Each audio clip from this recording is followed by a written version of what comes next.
नमस्कार my kitchen को आपण को स्वागत जनाऊँगी। आज आम घरे इजी प्रोसेस रे गाय क्षीर सर बाहर कर केमी घी बाहर कर मु देखाइबी। एठी मु गोटे सप्ताह सर को संचय कर रखी नहीं। आपण जितेबले भी सर को फ्रिज रखुंट ता सहित हल्का क्षीर रखु जहाद्वारा कि आमर सर हार्ड हम नहीं। एठी मु गोटे मिक्सिंग जार नहीं से सर को दे दूची ताकू एबे गोटे मिनिट पर ग्राइंडिंग करनवा।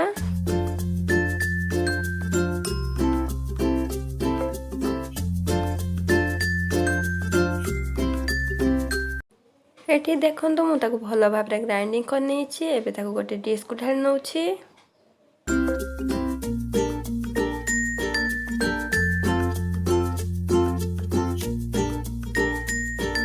एबे मु एथिरे गोटे ग्लास पानी दे दूछि। एबे मु ताकू हाथ द्वारा हलै नउछि जहाद्वारा कि लहुणी आमर भासी उठिब। एठी देखंतु लहुणी आमर केमति ऊपर भासुछि। एठी मु नॉर्मल पानी नेइथिली। एबे सब लहुणी को एकाठी करी मु गोटे कढ़ाई को रखि नउछि।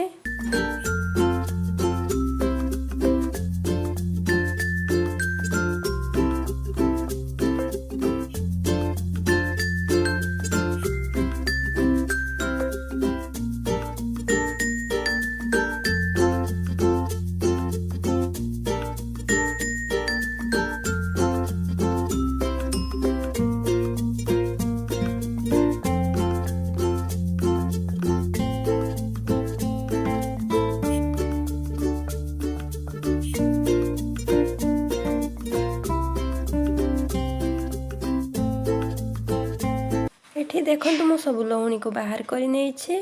एबे गैस को मीडियम फ्लेम रे रखी कढ़ाई को बसै नउछि।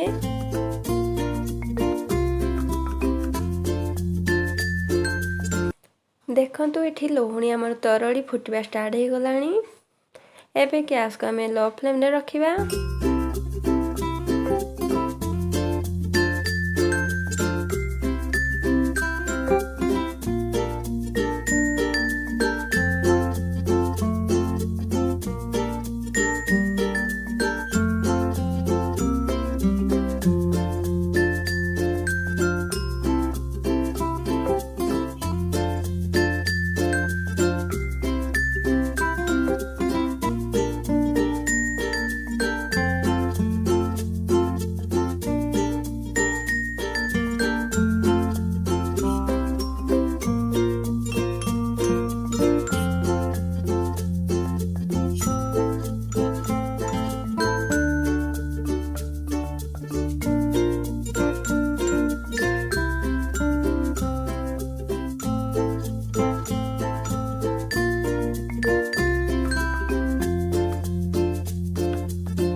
देखंतु एटे घीर आम जी पानी अंश था ता मरी गलानी। एबे जो खदड़ा अंश अच्छे ताकू साइड कर नबा।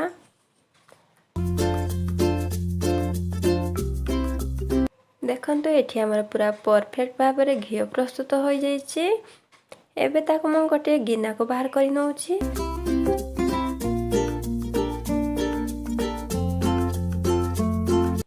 देखंतु एठी मु घी को गोटे गिना को छाणी नेछि। घरे आमर शुद्ध गुआ घी प्रस्तुत हो जाइए।